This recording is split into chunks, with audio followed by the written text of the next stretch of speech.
Estás escuchando Dios los cría con el programa especial Vivir a toda vida, todo sobre el VIH. Estamos de vuelta cuando, estamos celebrando el hecho de poder encontrarnos nuevamente con ustedes en Dios los cría, hoy en un programa especial, Vivir a toda vida, todo sobre el VIH. Ya están con nosotros en el estudio Leonel Arcia, activista LGBTIQ+, y activista VIH positivo. También César Pacheco, representante de la organización Acción Solidaria. Bienvenido César, bienvenido Leonel, ¿cómo están? Gracias, Adolfo. Oye, muchísimas gracias por la invitación. De verdad que sí, agradecido de estar acá el día de hoy y hablar un poco del VIH. Muchísimas gracias. Hay un montón de cosas que comentar en torno a este tema y sobre todo generar espacios de conversación porque en torno al VIH hay mucha desinformación. Hay muchas cosas que se asumen, otras que no se conocen, otras que se inventan y la realidad al final del día es que se trata de una persona en todo el sentido de la palabra. Y quiero que comencemos, Alicia, con Leonel, que además de una manera muy, muy honesta en sus entrevistas, en sus redes sociales como activista VIH positivo, siempre ha visibilizado esta realidad. ¿Cómo es vivir, Leonel, con VIH en Venezuela? Mira, yo soy muy realista en lo que digo, ¿no? Y en estos espacios realmente. Y yo digo que las personas que vivimos con VIH no vivimos, sino sobrevivimos realmente en lo que implican las políticas públicas de salud. Porque hay una escasez, en muchísimas cosas en cuanto a lo que implican las políticas públicas para las personas que vivimos con VIH, que serían los centros de salud, no cuentan con... en el caso de la empatía del personal de salud, como para atender a las personas que son diagnosticadas, los antirretrovirales, para nadie es un secreto que desde el año 2016 el Estado venezolano no compra medicamentos o tratamiento antirretroviral, y creo que eso es fundamental porque eso habla de lo que realmente está implicado el Estado con las personas que viven con VIH. Y frente a eso, yo siempre digo que la estigmatización que está en Venezuela o que está todavía inmiscuida aquí en el país es importante porque afecta muchísimo a las personas que vivimos con VIH en cuanto a muchísimos aspectos de nuestras vidas, a cómo desenvolvernos. Eso afecta mucho el hecho de que muchas personas no cuentan con ese factor de querer decir su diagnóstico a ti, o sea, visibilizarlo, así como, lo he hecho yo, al principio también debo decirles que no todo el tiempo fui la persona valiente. Creo que eso también tienen que acotarlo aquí y tengo que decirlo porque sí, no siempre fui la persona que tiene esa voz.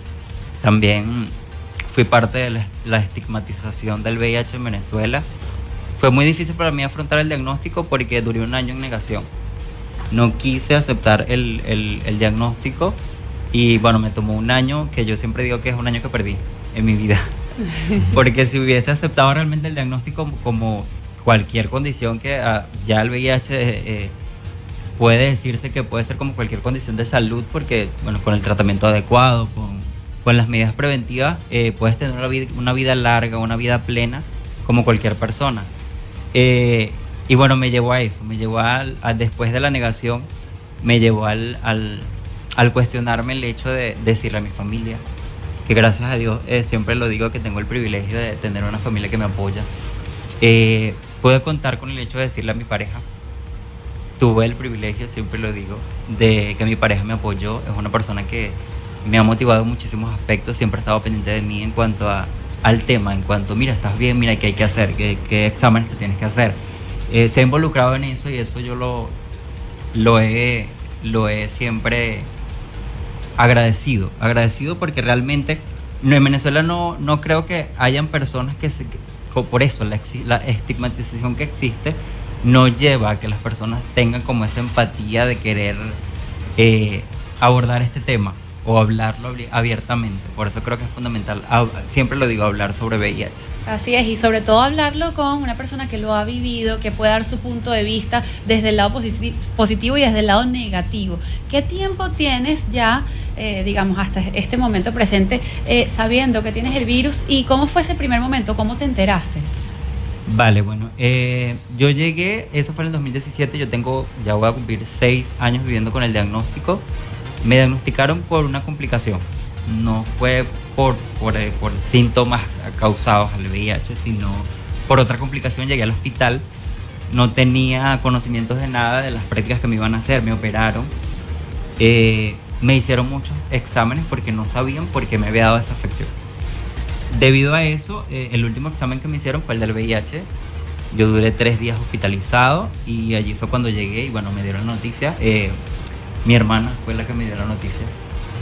Entonces también es parte de la tristeza que me dio en cuanto a recibir el diagnóstico por parte de un familiar. O sea, tal vez si fuera un personal de salud que yo pueda preguntarle cosas. En cambio fue mi hermana. Y era que mi hermana tenía el papel en la mano y entonces yo la veía, ella me veía, no me decía nada. Y era como que fue una tensión rara que hubo ahí. Y ahí fue donde yo dije, bueno, me imagino que salió positivo. Pero nunca me imaginé que yo iba a vivir con VIH porque, bueno, no voy a alabarme, pero siempre he sido una persona que se ha cuidado, que ha tenido conductas o relaciones sexuales cuidándose, pero sí hubieron momentos donde no lo hice. Tengo que tomar la responsabilidad, no lo hice y bueno, pasó. Debido a eso caí en negación, como les mencioné, y me fui del país. Me llevé el VIH en la maleta y me fui. Me fui con él, gracias a Dios caí en una fundación que me abrieron los dónde te fuiste? ojos. Estuve en Bogotá, en Colombia. Ahí estuve en una organización que, bueno, me ayudaron muchísimo, me brindaron soporte, me brindaron contención, que de verdad estaré toda la vida agradecido con ellos, porque si no hubiese afrontado el diagnóstico como lo he hecho a día de hoy, ¿no? Y debido a eso, yo en el tiempo que me fui, fue el tiempo donde las personas estaban migrando y habían como cláusulas para poder cruzar, ¿no? Se estaban dando permisos que, bueno, en ese caso era el PEP, el permiso especial de permanencia, que con eso optabas a la medicina, al hecho de ir a clínicas, a hospitales. Yo llegué un mes después que habían cerrado la convocatoria y no pude tener mi PEP. Entonces no pude optar por la medicina. Recuerdo muy bien que chicos en la organización me intentaron dar sus medicamentos. Se pueden imaginar la ayuda que me querían dar. Wow. Y no lo recibí. Yo dije, no, o sea, no voy a quitarle sus medicamentos para que, o sea, me sentí como que no lo merecía.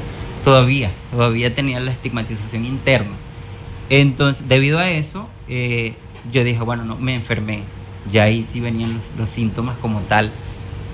Otros que los estaba haciendo en mi cabeza realmente, como por ejemplo, bueno, se me estaba cayendo el cabello, o sea, cosas que me estaban pasando, pero era también la situación del estrés, que estaba buscando trabajo, estaba buscando medicamentos, estaba buscando formas de salir adelante, pero estaba solo, lo estaba haciendo yo solo. Yo tengo que preguntar necesariamente cuánto tiempo te tomó salir de esa situación de resistencia al diagnóstico, porque con lo que acabas de contar se evidencian varias cosas. Primero, estás enfrentándote al conocimiento de una nueva realidad. Segundo, estás asumiendo una nueva realidad en otro país. Estás en una situación socioeconómica, digamos, vulnerable, ¿no? Al margen de la formalidad de un trabajo. Fueron como demasiadas cosas para una sola persona en un solo momento. ¿Qué fue lo más difícil durante ese proceso de resistencia al diagnóstico, Leonel? ¿Era luchar contra el estigma también propio o era una evaluación del contexto en el que te encontrabas? ¿Qué fue lo más difícil antes de irnos a la pausa? Mira, bueno, definitivamente la vulnerabilidad que sufrimos las personas que vivimos con VIH por cualquier contexto, sea por estigmatización internalizada, porque nosotros mismos creamos el estigma de la sociedad nos ha llevado a eso, de decir, no, el VIH es muerte, el VIH es algo que te va a matar, el VIH es esto, es lo otro, que es lo que siempre la sociedad ha pensado, cuando generalmente debemos trabajar en eso, de que realmente no es así. El VIH puede ser una infección como cualquier otra, que puedes tener el tratamiento adecuado. Y me llevó un año, realmente lo que duré en Colombia, por los aspectos que les dije. Me ayudaron muchísimas organizaciones donde me dieron mucha asesoría. Creo que también eso falta aquí en Venezuela, lo puedo decir libremente y con toda la responsabilidad del mundo. Y eso es parte también de mi trabajo, visibilizarme, porque quería hacerlo. Yo dije, yo quiero hacer lo que hicieron conmigo. O sea, porque sé que allá afuera hay muchísimas personas que son diagnosticadas y no cuentan con, como yo lo llamo, ese privilegio que tuve yo al momento, que aunque a lo mejor lo tuve en otro país, pero lo tuve. Y agarré todos esos conocimientos, los tomé esos conocimientos y me los traje. Y cuando acepté realmente el diagnóstico, que me regresé, porque no tuve, bueno, ya las oportunidades de conseguir la medicación, yo dije, no, me regreso a Venezuela a ver cómo puedo hacer. Y realmente aquí, bueno, me ingresaron en el programa, comenzaron a darme el medicamento, el tratamiento. Y allí fue donde poco a poco fui atravesando mi proceso, porque eso es un proceso que afecta, bueno, tiene muchísimos factores. Está el hecho de cómo contarle a la familia, cómo pasas el proceso del tratamiento también, cómo el medicamento va haciendo función en tu cuerpo. Y todo eso va de la mano. Entonces, debido a eso, decidí visibilizarme, decidí contárselo a mi familia principalmente. Y wow, para mí fue una sorpresa porque jamás me esperé que mi familia me fuera a apoyar así. Tenemos que hacer una pausa, Alicia. Sí, esto está muy interesante. Vamos a hacer una pausa rápida. Rapidito, Eric, con un tema de 1 minuto y medio. Pero mientras tanto tenemos que recordarle a la audiencia que estamos conversando con Leonel Arcia, es activista LGBTIQ+, y activista VIH positivo. Y al regreso se incorpora a la conversación César Pacheco, representante de Acción Solidaria. Estás escuchando Dios los cría con el programa especial Vivir a toda vida. Todo sobre el VIH. Continuamos con más de Dios los cría por Difusión Latina. Siempre contigo. Estamos de regreso con más de Dios los cría cuando son exactamente las 3:25 de la tarde y seguimos en este programa especial hablando sobre el VIH y por supuesto la situación en la que se aborda esta enfermedad dentro de nuestro país, en Venezuela. Pero, exacto, justamente quiero aclarar eso. Muchas personas piensan que el VIH es una enfermedad. Y nos acaba de hacer aquí un comentario, Leonel, hazlo, Leonel. Claro. Sí, porque muchísimas personas llevan eso de que el VIH es una enfermedad. El VIH no es una enfermedad, no estamos enfermos, simplemente somos personas que vivimos con VIH, valga la redundancia, y es una infección, es un virus. Lo correcto sería, el término correcto sería infección. Infección. Y podemos hablar también de condición. En algunos contextos hay personas que dicen condición. Yo en el caso no lo uso, no me gusta usar ese término. Sí, depende mucho del contexto. Toma la palabra César Pacheco de Acción Solidaria. Depende mucho del contexto. Cuando hablamos de enfermedad, ¿qué nos viene a la mente? Nos viene a la mente sintomatología, algunas marcas, algunos signos. Y la infección por VIH, si está controlada, la verdad es que no hay una sintomatología como tal. Es cuando la persona tiene varios años teniendo la infección por el virus de inmunodeficiencia humana.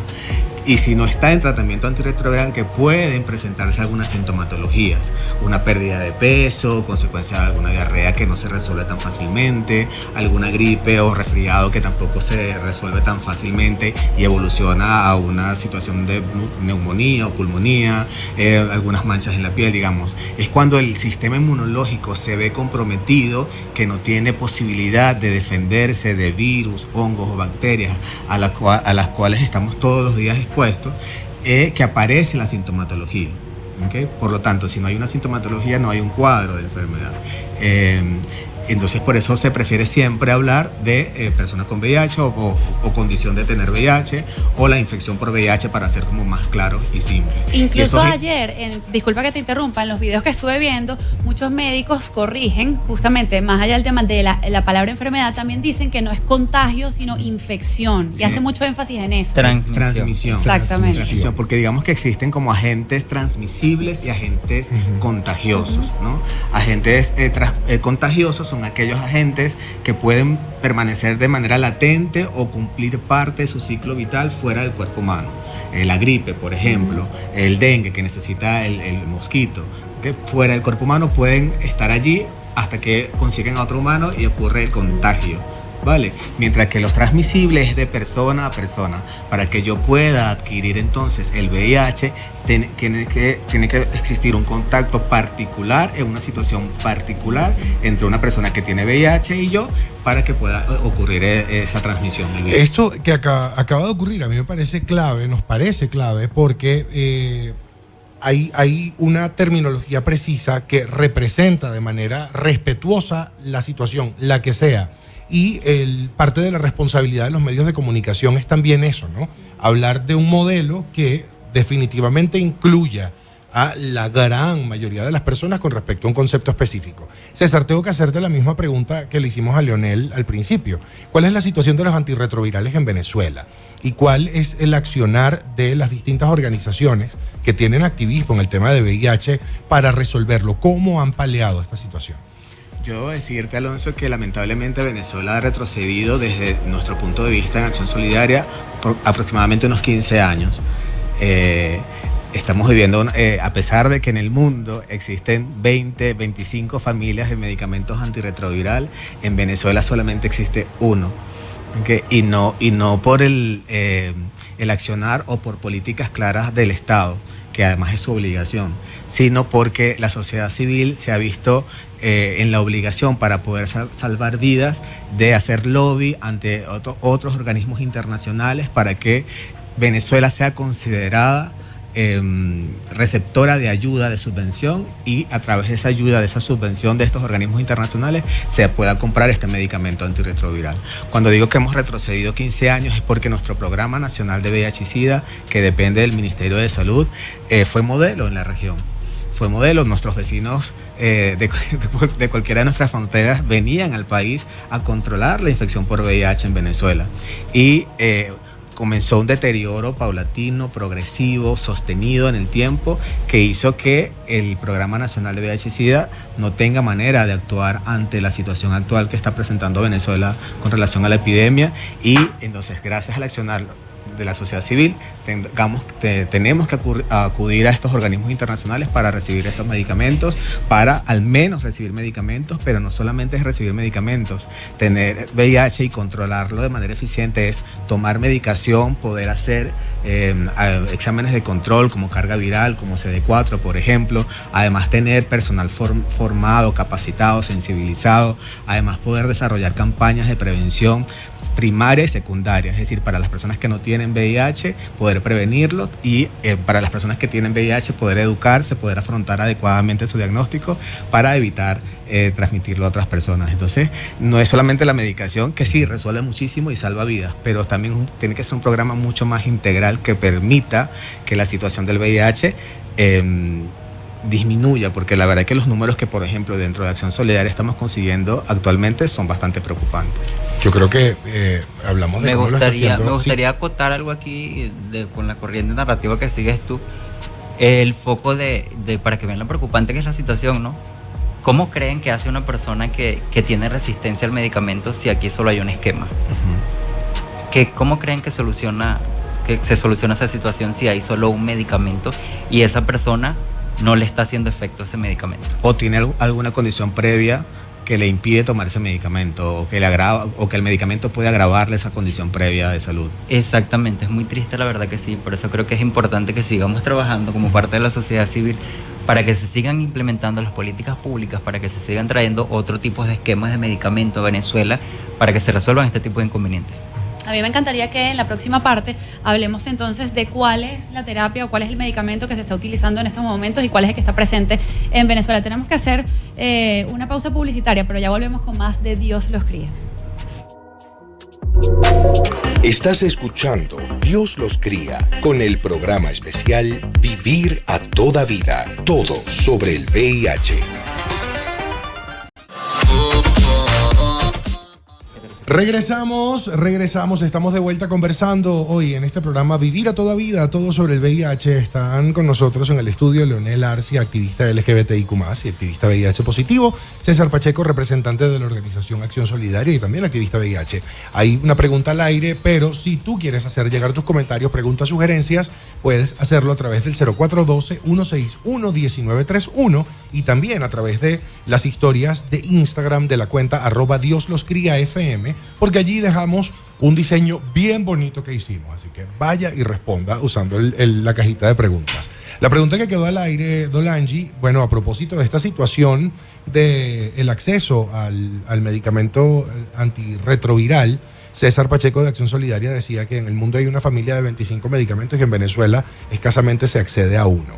¿Cómo está haciendo Acción Solidaria? ¿Qué planes concretos está implementando para el levantamiento de información, para el acceso al medicamento antirretroviral y sobre todo para jornadas de detección? Sí.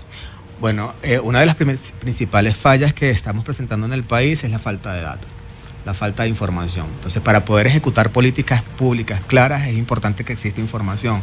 Para poder presentar proyectos o solicitar ayudas para que se haga inversión en materia de tratamiento a personas con VIH en Venezuela, necesitamos saber qué es lo que está pasando. Entonces, Acción Solidaria desde el año enero 2020 estamos realizando jornadas de despistaje a nivel nacional, tenemos alcance en 23 estados y estamos trabajando con 26 organizaciones aproximadamente. Te voy a hablar del último semestre, que es lo que tengo fresco en este momento. Hicimos alrededor de 6.000 pruebas a nivel nacional y obtuvimos una reactividad o una prevalencia, para, digamos, usar un término más común, de un 8%. ¿Okay? Cuando miramos con lupa esa prevalencia de 8% por grupos de riesgo, población que está siendo afectada, nos estamos dando cuenta que en Venezuela sigue siendo una condición de salud que está afectando todavía a hombres gay, bisexuales y otros hombres que tienen sexo con otros hombres. Otro grupo vulnerable que estamos identificando son personas trans. Básicamente mujeres trans que en algunos casos, en la mayoría de los casos, están ejerciendo trabajo sexual. ¿Okay? También las mujeres cis que ejercen trabajo sexual, sobre todo las que están como en condición de calle, digamos que no están en locales, también están siendo principalmente afectadas por la condición. Entonces, digamos, en ese orden tendríamos que responsablemente enumerarlos, que son los grupos más vulnerables en Venezuela. Adelante. Me gustaría acotar algo, es que realmente creo que es importante, ya viene saliendo el Lionel activista LGBT. Muy bien. Creo que es importante saber que el VIH no nada más afecta a las personas en la comunidad. Así es. Eso es muy importante de saberlo. También se sabe y se tiene conocimiento que existen demandas tanto en regiones como aquí en la capital de personas heterosexuales, tanto mujeres heterosexuales como hombres que tienen la infección. Entonces creo que es importante también el decir eso. O sea, el VIH no nada más ataca a una identidad de género, a una orientación sexual, sino sencillamente a una persona o a un organismo. ¿Manejan algún tipo de cifra de cuántas personas posiblemente en Venezuela estén ahorita en este momento con VIH? Sí, bueno, la falla siempre es la falta de información. Sin embargo, las estimaciones del Programa Nacional de VIH y SIDA, además avaladas por UNOSIDA Venezuela, hablan de unas 130.000 personas, se estima que unas 130.000 personas con VIH están en el país o existen en Venezuela, de las cuales cerca de 70.000 conocen su seroestatus. Wow. Es decir, casi el 50% de las personas con VIH en Venezuela no saben que tienen VIH. Y de esas 70.000 personas, cerca de 45.000 personas estarían en tratamiento antirretroviral. Entonces, es decir, el porcentaje va bajando. En la estimación, 130.000. Quienes saben que tienen VIH, solamente 70, y quienes están en tratamiento, solamente 45. O sea, el 30% de esa cifra, solo el 30% de esa cifra tiene acceso al tratamiento. Así es. Mientras más lejos, lamentablemente, de las ciudades te encuentres, quizás consigues más dificultad en poder acceder al tratamiento antirretroviral. Hay cosas que quizás son puntuales, pero para nosotros como Acción Solidaria son bastante significativas. Nosotros vamos a la región, a Barlovento, Higuerote, Caucagua, Río Chico, y a veces tenemos algunos casos identificados allá. El que se trasladen las personas a hora y media de Caracas, 2 horas, a Caracas a retirar medicamentos, suele ser toda una odisea para ellos. Por falta de transporte, por falta de gasolina, por falta de efectivo, por falta de dinero. Entonces, cuando te digo que hemos retrocedido 15 años es porque el contexto venezolano dificulta definitivamente que una persona con VIH pueda de manera sencilla acceder al tratamiento, y aunque sea el único tratamiento disponible, lo pueda tener fácil. Es difícil para muchísimas personas. Además, aunado a eso, hay que sumar el costo de los exámenes de laboratorio que la persona debe hacerse. Una persona con VIH, por ejemplo, debe hacerse al menos 2 veces al año 2 exámenes muy importantes, que son carga viral y recuento linfocitario. Estos exámenes lo que nos permiten es saber si efectivamente el tratamiento antirretroviral está funcionando adecuadamente. Uno mide el nivel de virus y otro mide cómo está el sistema inmunológico. Y, por ejemplo, aquí en Caracas, una carga viral puede estar costando cerca de $90 barato, y unos CD4 pueden estar costando cerca de $45 barato. Cuando comparamos eso con nuestro salario mínimo mensual, claro, hay que echar números. ¿no? Yo tengo que preguntarte también, porque Leonel acaba de decir algo muy importante, el VIH no afecta solamente Así es. a las personas homosexuales, bisexuales, con identidad trans, etc. También las personas heterosexuales se ven afectadas por el VIH y por todo lo que significa el hecho de que no puedas acceder oportunamente, hacerte exámenes para prevención, usar métodos de protección y en el caso acceder también a los medicamentos. ¿Esto cómo se lee? Porque no podemos hablar de homofobia de Estado desde la no implementación de políticas públicas porque, también hay heterosexuales afectados por esta situación. Pero ¿qué es lo que interpreta César como representante de la organización que ocurre desde el Estado venezolano para saber a ciencia cierta que desde 2016 no se implementa una política que garantice el acceso de uno de los 25 medicamentos que hay? ¿Qué presumimos que está pasando allí? ¿Desde dónde se está mirando la situación de VIH en Venezuela? Yo tendría que decir que es una falta de interés. Simplemente no es una patología que importe. Y además cuando ampliamos entonces esa lupa, la hacemos mucho más grande y vemos el sistema de salud, vemos que hay un deterioro del sistema de salud en Venezuela. Y que hay muchas patologías que están abandonadas en Venezuela. Entonces pareciera que la falta de interés a la salud en general está afectando mayormente a los más vulnerables, ¿sí? Digamos, a esas condiciones que no solamente por lo físico, sino además por lo social, por todo el estigma, discriminación, rechazo, etcétera, etcétera, a la cual son objeto, afecta de mayor manera. Entonces, yo no diría que es contra personas con VIH, es simplemente un desinterés, una falta de voluntad, falta de herramientas, conocimientos, si queremos ser un poco más políticamente correctos, para abordar el tema de la salud en Venezuela. Bueno, yo sí puedo decir que no soy políticamente correcto. Gracias. Porque soy activista. Y yo sí puedo decir con toda la responsabilidad del mundo que hay un problema de xerofobia. No homofobia de Estado, sino xerofobia. Porque el Estado venezolano tiene la responsabilidad, según la ley y la Constitución, de inmiscuirse en las políticas públicas para las personas que vivimos con VIH y no lo hace. Y entonces allí hay un problema de Estado y es un problema de xerofobia. Bueno, con estas palabras de César y de Leonel vamos a tener que hacer una pausa un poquito más larga porque se acabó la primera hora del programa.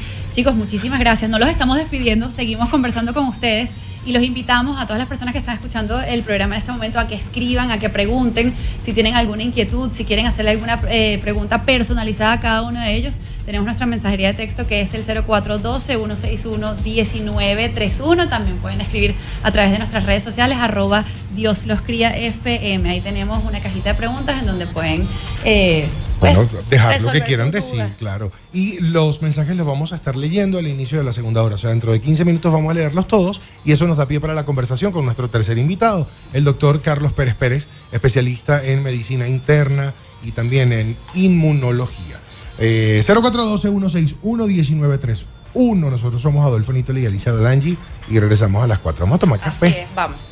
Estás escuchando Dios los cría con el programa especial Vivir a toda vida. Todo sobre el VIH. Estamos de regreso, 4:01 de la tarde, con más de Dios los cría, abriendo esta segunda hora de buena información y le damos la bienvenida también a la gente de Puerto La Cruz, quienes se están uniendo a través del dial 95.9 y por supuesto a la gente de Caracas que ya estaba en sintonía desde 97.7 FM. Les recordamos que hoy estamos hablando sobre el VIH y nos acompaña Leonel Arcia, activista LGBTQ+, activista VIH positivo. También está César Pacheco, representante de Acción Solidaria, activista VIH. Y en este momento se nos une el doctor Carlos Pérez Pérez, quien es especialista en medicina interna e inmunología. Bienvenido, doctor. Infectología. Me pasaron mal la chuleta. No te ¿Cómo Bienvenido, está? Bienvenido. Todo bien. Doctor, hemos estado conversando, como le dijimos fuera del aire, de todos los temas relacionados obviamente con el tema VIH en este programa especial. Y uno de los temas que quedó sobre el tapete en la finalización de la primera hora fue el tema del acceso a los medicamentos antirretrovirales. Usted ejerce la función de la medicina también en el sector público. Queremos conocer a través de usted cómo es esta situación y cómo se vive en los distintos centros de atención. En el marco de lo sabemos, una situación de vulneración y de deterioro de la salud en líneas generales. Pero en específico para las personas que viven con VIH, ¿cómo se manejan estos escenarios? Bueno, ya como creo que estuvieron comentando los muchachos antes de que yo llegara, el antirretroviral que está disponible ahorita es donación de Onucida. Es un medicamento que ha tenido buena aceptación y ha tenido una buena respuesta desde el punto de vista virológica, de poner indetectable muy rápido a los pacientes. Sin embargo, la experiencia mía con ese medicamento, yo lo he comentado sobre 200 veces, en el 2019, cuando empezamos con el tratamiento en Lídice, con los pacientes que estaban con criterios de SIDA, con enfermedades oportunistas activas y con CD4 bajísimos que no se podían medir porque en ese momento no había dónde hacer la determinación de los linfocitos CD4 gratis en ningún lado en el 2019. Muchos pacientes fallecieron por una reconstitución inmunológica por este medicamento, porque es un medicamento muy potente que hace que los CD4 se recuperen demasiado rápido, en tiempo casi que récord, y que la carga viral se ponga indetectable. Eso es muy bueno para los pacientes que están bien controlados cuando comienzan con este tratamiento. O sea, que están bien controlados, que son adherentes, que no tienen ninguna enfermedad oportunista en ese momento, que esos CD4 están normales. Pero los pacientes que eran los que yo veía hospitalizados en Lídice, yo tuve una tasa de mortalidad más o menos importante de esos pacientes. Claro, todo el mundo feliz porque era una pastilla diaria, era muy cómoda, pero bueno, tenía esos pequeños inconvenientes. Yo vi reconstituciones inmunológicas severísimas, gravísimas, que yo no las había visto con los medicamentos que nosotros teníamos antes de esa crisis, que eran los habituales, el efavirenz, el lopinavir, el atazanavir, el darunavir, etcétera, etcétera. Yo atendiendo pacientes con VIH desde el 97, porque primero hice inmunología y después hice infectología en el 2005. Pero yo no había visto las reconstituciones inmunológicas tan severas y tan graves que yo vi en el 2019 con los pacientes en esas circunstancias. No obstante, después, bueno, ya la cosa como que eso mejoró y la mayor parte de los pacientes estaban bien controlados, comenzaron su tratamiento bien controlado, con un diagnóstico precoz de la condición, y la evolución ha sido buena. Ahorita recientemente incorporaron un medicamento nuevo que es con tenofovir alafenamida, que supuestamente es para reducir la osteopenia que provoca el otro medicamento. El otro medicamento tiene un tenofovir que provoca osteopenia en ciertos pacientes y es una osteopenia importante que puede provocar osteoporosis. Por eso los pacientes que están con estos dos medicamentos, con cualquiera de los medicamentos, hay que pedirles que se hagan una evaluación de la salud ósea de manera regular. Es decir, una densitometría ósea, una función tiroidea, los niveles de paratormona también, aparte de una función renal también, porque el tenofovir en algunos pacientes puede provocar nefropatías que obligan a hacer un cambio de tratamiento. Entonces, en esos casos así que no son los más frecuentes, como osteoporosis, con insuficiencia renal con el tenofovir, a veces tenemos problemas, porque hay que hacer combinaciones con medicamentos que a veces no están completos. Por ejemplo, si nosotros quisiéramos hacer una combinación de dolutegravir, abacavir, lamivudina, que sabemos que afuera hay un medicamento que es un 3 en 1, igual que el Acristega, el nombre comercial Acristega, no lo tenemos. Entonces tenemos que darle un esquema con 2 pastillas a los pacientes o hasta con 4 pastillas dependiendo de la función renal. Entonces están esos pequeños detalles. Lo otro es, bueno, lo que ya dijeron aquí, hay problemas para que los pacientes se puedan hacer gratuitamente los CD4. La carga viral, gracias a donación también de Onucida, los reactivos se están haciendo en el Instituto de Higiene Gratis y en algunas ONGs, incluidas Acción Solidaria, están haciendo la carga viral de manera gratuita a los pacientes que se atienden en Acción Solidaria, que por cierto los atiendo yo, ¿no? Desde hace varios años en Acción Solidaria. Entonces, hay esos problemas. Y los otros problemas que se vienen presentando los pacientes que tienen descompensación, diagnosticados con SIDA, con enfermedades oportunistas así raras, severas, gravísimas, y que no hay cómo tratarlos. O sea, por ejemplo, para una retinopatía por citomegalovirus o una encefalopatía por citomegalovirus o una neuropatía severa. Por ejemplo, hoy tengo un paciente hospitalizado en Lídice, por cierto, que él está recibiendo tenía 14 años con negación de enfermedad, comenzó a recibir tratamiento indicado en el Instituto de Inmunología, y el señor ha hecho una descompensación gravísima con una paraparesia de miembros inferiores, que no tiene fuerza muscular, que tiene una neuropatía sensitiva dolorosísima. Yo creo que una complicación neurológica por citomegalovirus. No se dispone ni de valganciclovir ni de ganciclovir.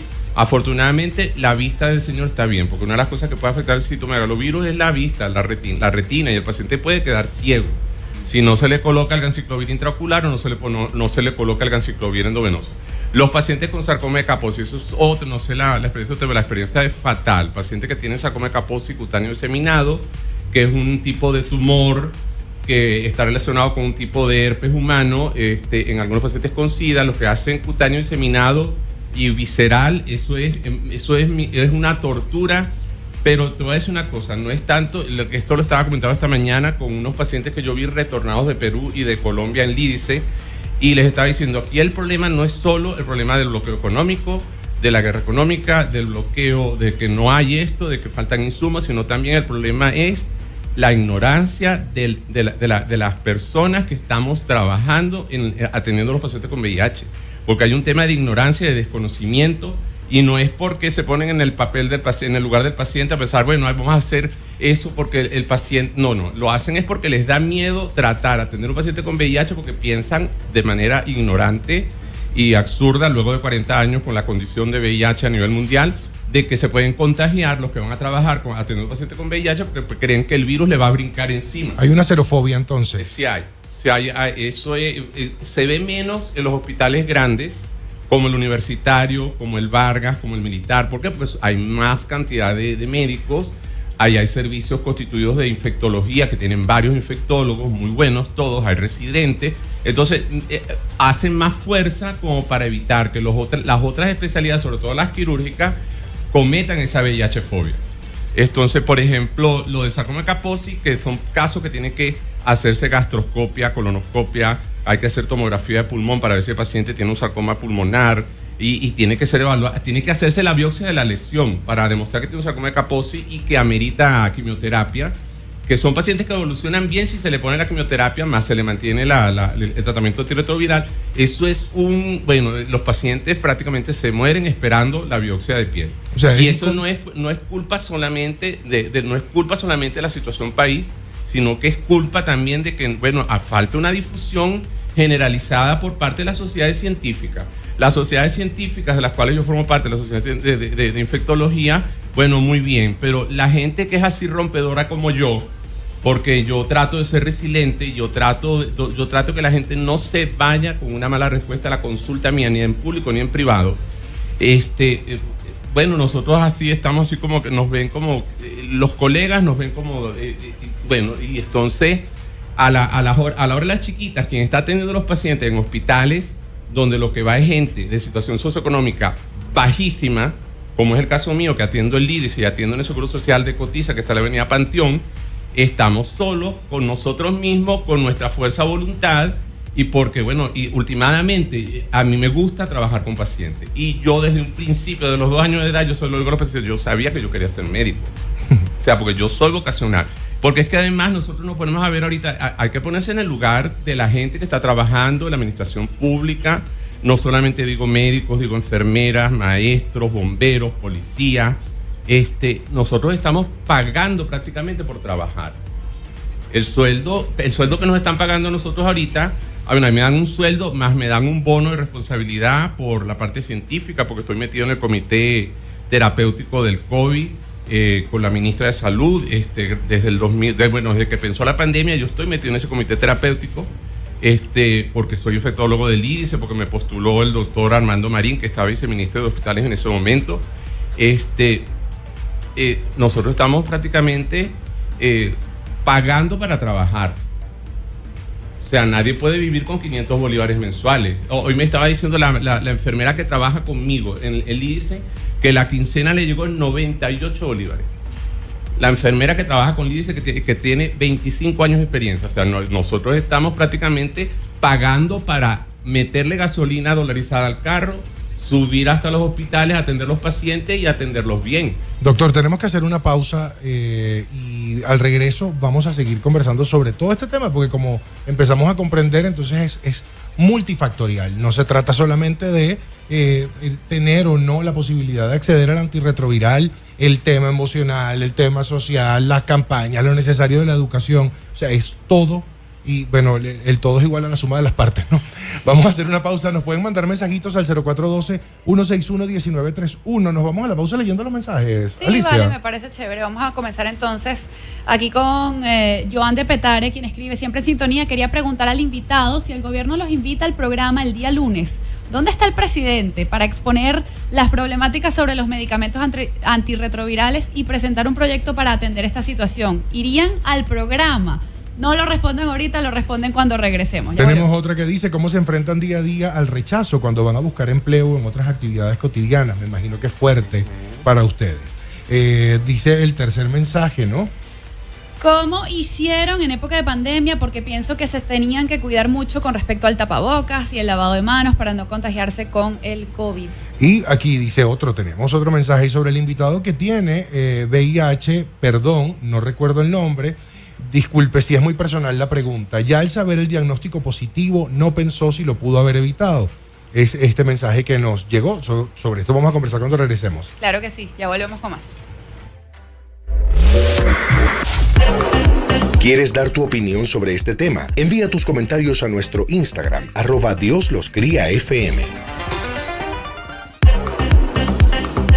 Regresamos y quedaron varias preguntas al aire y bueno, vamos a aprovechar entonces la oportunidad para que las personas que están escribiendo pues también tengan aclaradas sus dudas. Comenzamos entonces con la pregunta de Joan de Petare, quien dice que si los invitaran a un programa, asistirían.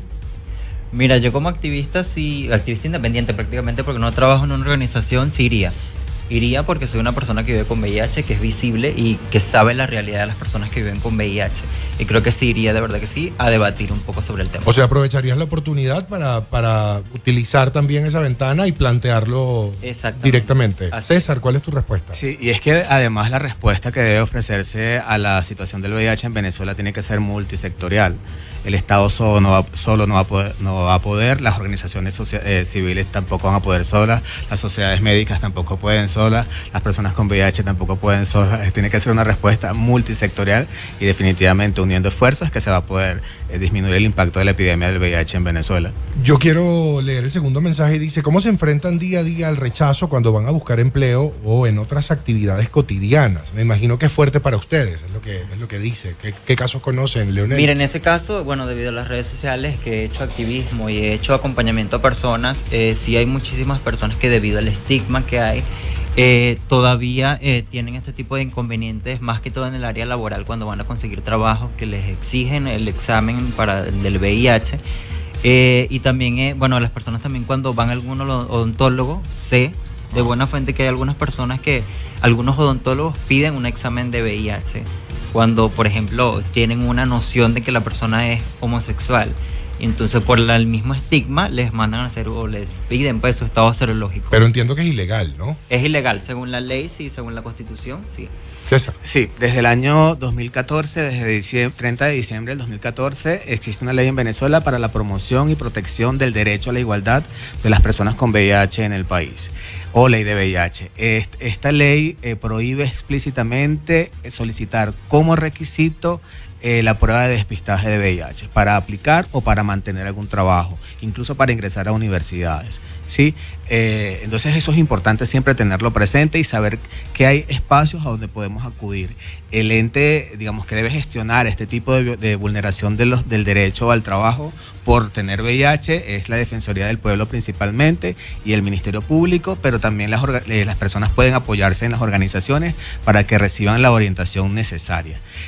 Aquí yo difiero un poco con mi compañero Leonel, porque en algunos ámbitos médicos, siempre y cuando la persona esté informada y sea una decisión personal, o sea, una decisión consciente, quiero decir, es necesario que se soliciten algunos exámenes. Por ejemplo, si vas a un odontólogo y te van a hacer algún tipo de extracción de cordales, etcétera, etcétera, eso puede repercutir en alguna reacción inmunológica y el médico quizás me puede corregir. Entonces es muy importante que se sepa, en algunos casos, si la persona tiene alguna condición de base que pueda afectar la evolución de alguna extracción de muelas o algún procedimiento médico que se pueda hacer.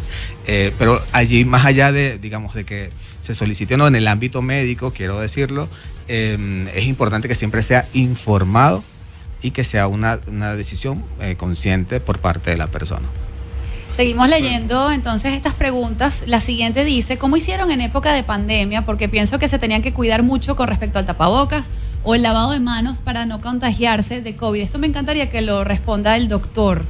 ¿Cómo se manejó el tema de vivir con VIH en el contexto del COVID? Fueron pocos los pacientes con VIH y COVID confirmados, pero segurísimo que un paciente que llegaba desaturando por debajo del 80% era COVID hasta que se demostrara lo contrario. De hecho, tuvimos 2 pacientes, pero evolucionaron bien. No sabemos si fue por interacción del antirretroviral, que se ha dicho que el tenofovir aparentemente tiene un efecto anti-COVID. Pero en general hubo buena evolución. No puedo decirte que haya habido mortalidad de COVID con VIH prácticamente inexistente. En el caso de los pacientes que yo atiendo el IDICE y en el Seguro Social de Cotiza. ¿Podría interpretarse entonces que una persona con buena adherencia al esquema antirretroviral tiene exactamente la misma respuesta inmune? Igual. Exactamente.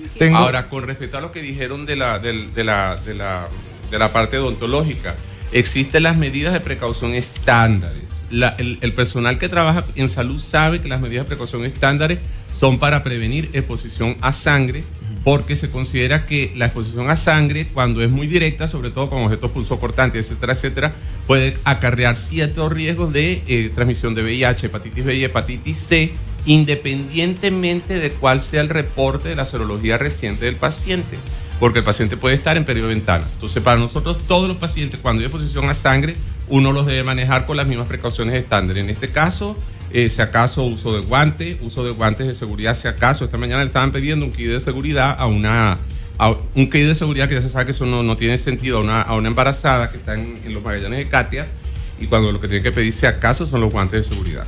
Pero sí. Del resto, o sea, de verdad, si estuviéramos en otro país, yo diría a la gente, sí, bueno, confía tu diagnóstico, pero de verdad pasa lo que dice el compañero. Que aquí hay gente que se exime por una serología de VIH o de VDRL o de hepatitis B de atender a los pacientes.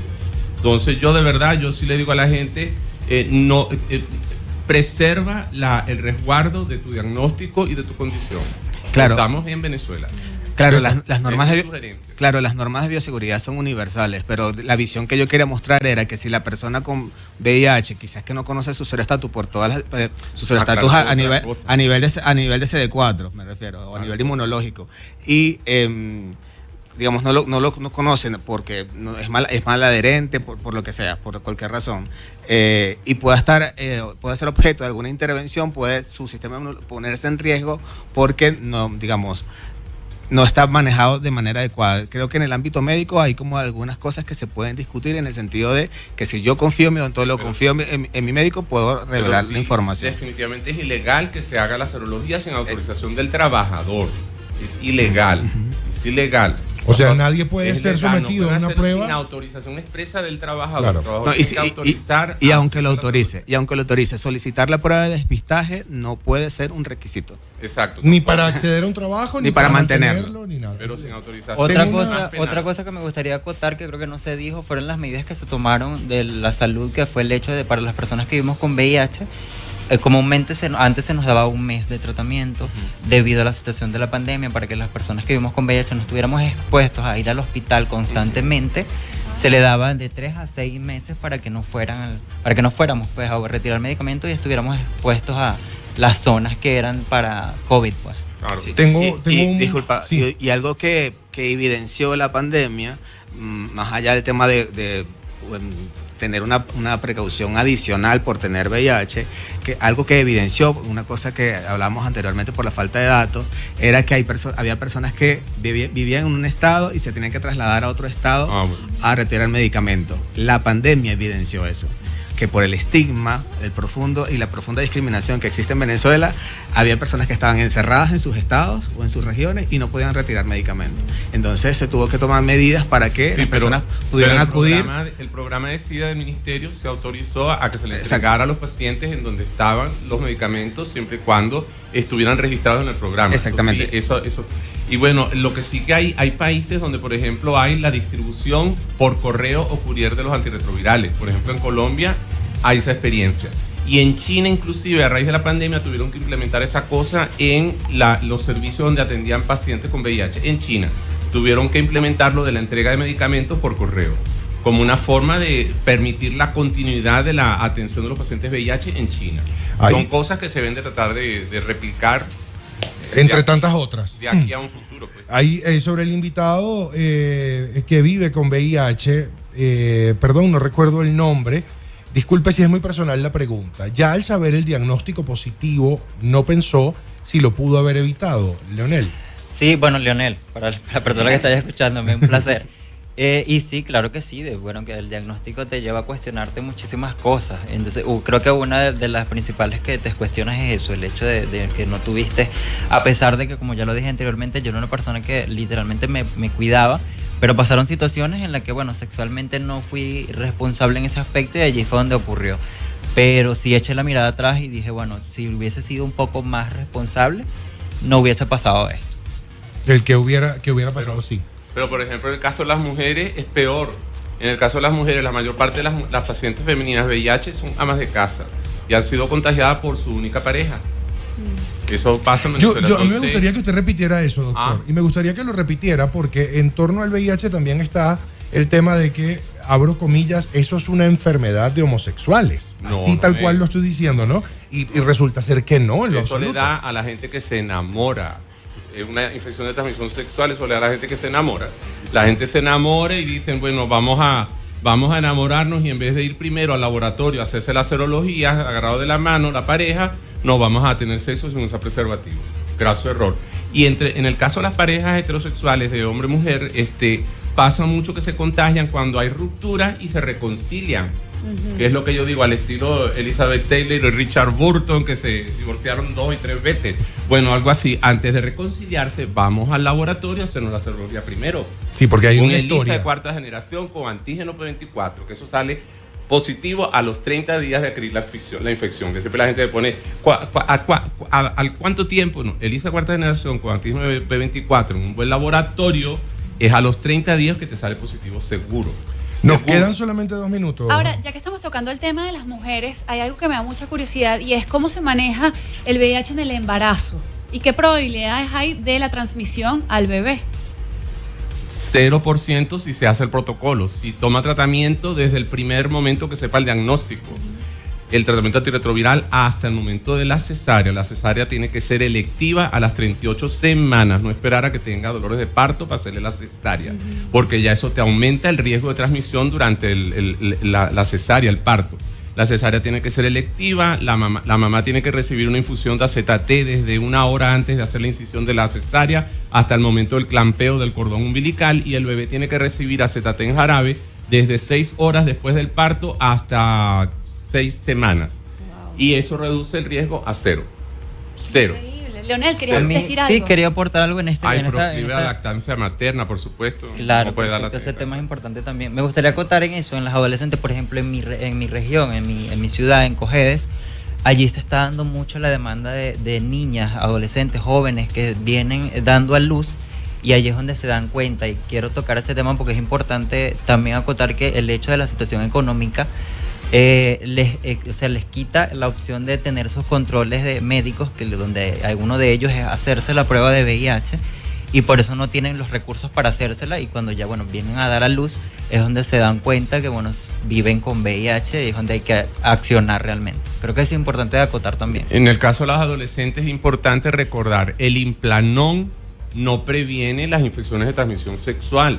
El Implanon lo que hace es prevenir que las adolescentes salgan embarazadas, pero tiene riesgo. Implanon es un nombre de marca, es el anticonceptivo parenteral que lo inyectan, que se lo inyectaron a las chamas. Bueno, eso redujo el embarazo en adolescentes ostensiblemente, que también es un problema. Pero el otro problema es que no te previene una infección de transmisión sexual en una adolescente menor de 18 años. Nosotros tenemos que hacer una pausa. Sigan escribiendo 0412-161-1931. Nos queda muy poco tiempo. Al regreso vamos también a escuchar un testimonio de una persona que fue contactada por nosotros a través de redes sociales. Está en ese proceso de visibilizar y accedió muy amablemente de manera anónima a compartir con nosotros su experiencia. No tenemos el audio porque no dio tiempo de procesarlo de esa forma. Sin embargo, la entrevista está escrita y va a ser leída por nuestro equipo de producción, porque también parte del espíritu de este programa y lo que queríamos hacer era demostrar que no es un diagnóstico, es una persona. Es una persona que tiene vínculos múltiples y que es una persona que existe. Así que 0412-161-1931, ya casi finalizando este programa especial de Dios los cría, Alicia Dolange. Ya volvemos. En Dios los cría tocamos esos temas que nadie más toca. Seguimos en sintonía con nuestro programa especial Vivir a toda vida, en Difusión Latina, siempre contigo. Regresamos 4:36 de la tarde y lo prometido es deuda. Tenemos entonces una entrevista que, bueno, no pudimos grabar, pero la tenemos por escrito y por ello vamos a invitar entonces a nuestro equipo de producción para que la interprete. Es una persona que quiere relatar cómo es vivir con VIH y, bueno, no quiso dar sus datos, pero va a hablarnos un poquito de su experiencia. Bueno, en la entrevista más que todo fueron preguntas y respuestas cortas de lo que dijo esta persona anónima y dice: tengo 20 años, me enteré que tenía VIH cuando tenía 19 años. El periodo de aceptación fue bastante difícil, me tomó tiempo y muchas lágrimas. Me enteré que tenía VIH porque mi expareja estable me lo transmitió. Se lo detectaron y aunque yo salí negativa en ese momento, estaba en el periodo de ventana, por lo cual debía hacerme exámenes constantemente hasta que salió positivo. Ella cuenta que la situación en su familia nunca le dio la espalda y siempre tuvo todo su apoyo y que realmente nunca se ha sentido discriminada, aunque sé que no pueda ocurrir aunque no sé si pueda ocurrir a mis espaldas, en este momento de mi vida no me interesa, soy consciente de lo que verdaderamente soy y mientras tenga el amor de mi familia, por mí está todo bien. Me costó mucho aceptar como soy ahora. No puedo dejar de sentirme viva por personas que no aportan nada bueno. Yo creo que contundentes palabras y aquí Leonel está aplaudiendo. Ojalá nos esté escuchando esta persona, a quienes agradecemos también la apertura para compartir con nosotros su experiencia siendo tan joven. Y creo que es importante, acércate, Leonel, acércate. Creo que es importante lo que dice en el mensaje de que se abrazó a su familia. Es muy importante el hecho de abrazarnos a nuestros entornos, a las personas que nos aceptan realmente por quienes somos, más allá de cualquier diagnóstico, sea por VIH, o sea por una infección de transmisión sexual, sea por lo que sea. Creo que lo que deberían enfocarse es en el hecho de quiénes somos realmente y que podemos aportar a la sociedad como tal. Hay mensajes también, Alicia. Sí, tenemos mensajes, pero antes de terminar de leerlos, me gustaría que nos explicaran, porque dentro de todo este desconocimiento sobre el VIH, nos estaba comentando Leonel que existen dos tipos de VIH, el VIH-1 y el VIH-2, y para ello tenemos aquí al especialista, al doctor Carlos, quien pudiese hablarnos un poquito más sobre esto. Lo que predomina es el VIH-1. En Venezuela y en el hemisferio occidental el VIH-2 está circunscrito a países de África occidental, Senegal y todo ese entorno, Senegal, Nigeria. Tiene un espectro de antiviral distinto al del VIH-1. Es difícil de tratar, afortunadamente no hay casos en Venezuela. O sea, no he visto el primer VIH-2 en Venezuela en 20 años que tenga tratando. ¿En qué radica la dificultad de tratamiento de un caso de VIH-2? Porque no suelen ser resistentes a los antirretrovirales que normalmente se mandan VIH-1. Es difícil de tratar. ¿Presenta cuadros distintos, pero la evolución por ejemplo? es distinta, sí. La evolución es distinta también. Y aquí estoy leyendo que no se transmite de una persona a otra de la misma manera en la que lo hace el VIH-1. No, más o menos es la misma forma de transmisión. Sexual mayormente, sexual, sí. Sí. Yo creo que me quedo con lo que el doctor dijo también en la entrada anterior, que es una condición de la gente que se enamora, ¿no? Y nadie está exento de eso. Nadie en lo absoluto. Nos quedan mensajes y todavía comentarios. Muy poco tiempo, desafortunadamente, pero vamos a tratar de optimizar el recurso. Hay un mensaje que nos parece muy simpático y dice: hola a toda la gente de Dios los cría, feliz ombligo de semana. Me siento muy feliz, ya que desde hace 3 semanas estoy bailando Just Dance con mi bebé y me siento muy enérgica. Creo que sería un buen método para las personas que padecen VIH, ya que está demostrado que la hormona de la felicidad ayuda mucho a cualquier situación y nada como liberarlo bailando. Y saludos de Alejandra. Y Leonel nos compartía, estando fuera del aire, que una de las cosas que hizo tempranamente, recién sabido su diagnóstico, fue bailar, ¿no? Así es, bueno, me tocó tuve la oportunidad de estar en una academia de baile donde, bueno, empecé a bailar salsa casino y me salió un poco de mi cabeza de tanto lo que pensaba, de todo lo que implicaba vivir con VIH, y me ayudó muchísimo a sacarme un poco todos esos aspectos del VIH, y me funcionó muchísimo, la verdad que sí. Así que tienes razón, Alejandra, un saludo. Doctor, ¿y cómo funciona, perdón, Ali, cómo funciona el tema emocional y su vinculación con lo inmunológico, con el sistema? Es que ahorita se habla de que hay no un triángulo de la salud, sino un cuadrado, que lo comentamos, el psico, neuroendocrino, inmunológico, y es interacciones bidireccionales. La parte afectiva y emocional te incide sobre los linfocitos. En los linfocitos hay receptores para las hormonas de la depresión y del estrés en los linfocitos. Entonces, para que tú veas que hay interacción en toda esa parte. Y la parte glandular también tiene que ver con la parte emocional. Una gente que tiene problemas de tiroides, que tiene problemas de suprarrenales, tiene también forzosamente alteraciones de la parte emocional y emotiva sin saberlo, y es por una base de tipo endocrina. Recuerda que el VIH puede afectar glándulas también. O sea, hay sitios santuarios donde se mete el VIH y se queda, dentro de las cuales están las glándulas, dentro de las cuales están las glándulas suprarrenales y las glándulas en general, las glándulas a nivel genital masculino y femenino, por ejemplo. ¿Okay? Miren, hay otra pregunta que me gustaría que la respondiera César. Dice, ¿cómo puede hacer una persona externa a la enfermedad para colaborar con la parte de los antirretrovirales? ¿Se puede donar o cómo sería el proceso para colaborar con las fundaciones? Bueno, en Venezuela, digamos, el dominio de los antirretrovirales está en manos del Estado y difícilmente se consiguen medicamentos antirretrovirales en las farmacias de estas grandes que conocemos. ¿Cómo se puede donar? Bueno, a través de organizaciones. Básicamente, quizás aportar a organizaciones como Acción Solidaria, como 1113, como Axis de Venezuela, que puedan de alguna manera hacer contactos en el exterior y traer algunos medicamentos y tener pequeños bancos de medicamentos de reserva dentro de sus organizaciones para distribuirlo de manera como más expedita para situaciones de emergencia, pinchazos, violaciones, etcétera, etcétera. Pero que pueda comprar medicamentos en el país para distribuirlos es bastante cuesta arriba. Dice otro mensaje, escuchándolo, chicos, excelente programa, muchas gracias. Los quiero mucho, en sintonía, Cacurris. Un beso para nuestro productor que no está presente. Tenemos que cerrar por el día de hoy. Sí, pero nos queda uno. Nos quedan dos, de hecho. Vi cantar al doctor Pérez música clásica en el Hospital Vargas. Excelente. Así que, doctor, por allí alguien lo vio cantar y lo hemos visto cantar también en sus redes sociales. Hay un último mensaje antes de hacer las reflexiones finales que nos llegó a través de redes sociales. Sí, dice, desde una perspectiva pedagógica, ¿qué se está haciendo a nivel educativo? Los colegios están formados para abordar el tema a los más chicos y jóvenes. Más allá de un simple concepto teórico, ¿qué sugieren implementar en el currículum educativo?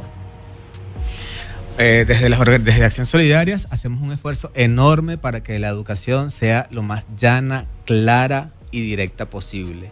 La educación entre pares es fundamental y necesaria. Jóvenes formados, capacitados, que puedan, por ejemplo, formar a otros jóvenes e informar a otros jóvenes para que puedan obtener herramientas para prevenir el VIH y otras infecciones de transmisión sexual. Sensibilizar en las escuelas a maestros, profesores, porque hay demasiado prejuicio. Y vas a una escuela a hablar de ITS y le dices, pero no le muestres el condón.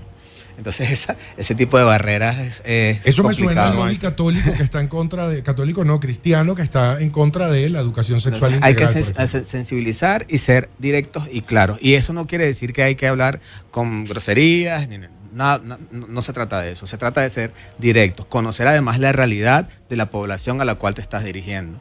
Los chamos están teniendo relaciones sexuales y eso hay que tenerlo claro. Entonces, si eso está ocurriendo, hay que hablar desde esa realidad. Leonel, palabras finales, por favor. Sí, creo que bueno, parte de mi visibilización también ha sido eso. Me ha tocado ir a escuelas a dar mi voz y decir, bueno, yo soy una persona que vive con VIH y prácticamente no quiero que les pase esto mismo a ustedes. Y he hecho algunos talleres en mi ciudad, en las escuelas, en algunas universidades. en sitios, en la alcaldía, en instituciones públicas, porque, bueno, creo que para mí principalmente son cosas importantes. Uno, informar a la población en cuanto a lo que implica vivir con VIH desde la prevención, y también el hecho de que todo lo que implica vivir con VIH para una persona, y siempre lo hago saber desde mi perspectiva, que, bueno, como siempre lo he dicho, y creo que te lo dije a ti, Adolfo, fuera de acá, las realidades de las personas que vivimos con VIH todas son distintas y cada una es diferente, entonces también es importante. Doctor. Que los pacientes, yo pienso que tienen que empoderarse de la información también. Hay que empoderarse de la información, no delegar, o sea, buscar información válida, que ahorita hay información gratuita en tiempo real, es fácil de encontrar. Hay portales que están en español, por ejemplo, el del CDC de Atlanta, el Centro de Control de Enfermedades de Estados Unidos, tiene una versión en español donde tú consigues información válida de cualquier tipo de enfermedad infecciosa. El Medline Plus, que se escribe Medline Plus, que también está relacionado con la Biblioteca Médica de Estados Unidos, también consigues información válida. Si no, los portales criollos, los mismos portales de las ONG, del Ministerio de Salud, los portales de los organismos multilaterales.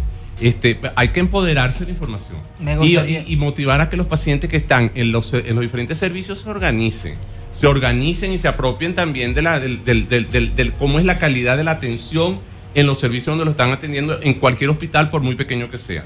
Si los pacientes no se organizan desde el miedo, desde el temor, o sea, también estamos perdidos, o sea, porque yo por ejemplo, yo solo en un hospital de 200, 300 médicos. Entonces es difícil luchar si los pacientes y los familiares no se empoderan de la información, pierden el miedo al estigma, porque es que hay que promover que eso pase, independientemente de lo que sabemos que cómo es la situación en el país, pero perder el miedo al estigma. Hay cosas peores que el VIH, hay cosas peores de padecer que el VIH, un cáncer, un linfoma, una leucemia, una hepatitis C, el mismo COVID. Aquí se murió mucha gente de COVID en 15 días y hubo estigma con respecto al COVID también, o sea, no lo vamos en público y en privado. Entonces eso es lo que, y bueno, muy interesante, gracias por la persona que hizo el comentario del recital que dimos en el Hospital Vargas. La música es terapia, la música buena es terapia. La música clásica, la música barroca, la música que yo canto, que es barroca, es terapia es terapia para el alma y para el cuerpo. No así el reggaetón. No así el reggaetón, que está demostrado que reduce el coeficiente de inteligencia. Busquen a Nazaret Castellano, la información que pone Nazaret Castellano, la española, en Instagram. Y la otra cosa que es que estimula la corteza cerebral como si fuera una epilepsia, el reggaetón. Vamos a investigar sobre eso. Leonel, muy rápidamente. Es importante, rapidito aquí, sobre las sugerencias del empoderamiento, estoy muy también en acuerdo. Y para eso, en la página de la OPS, la Organización Panamericana de la Salud, hay algunos diplomados o talleres que son simplemente sencillos y rápidos.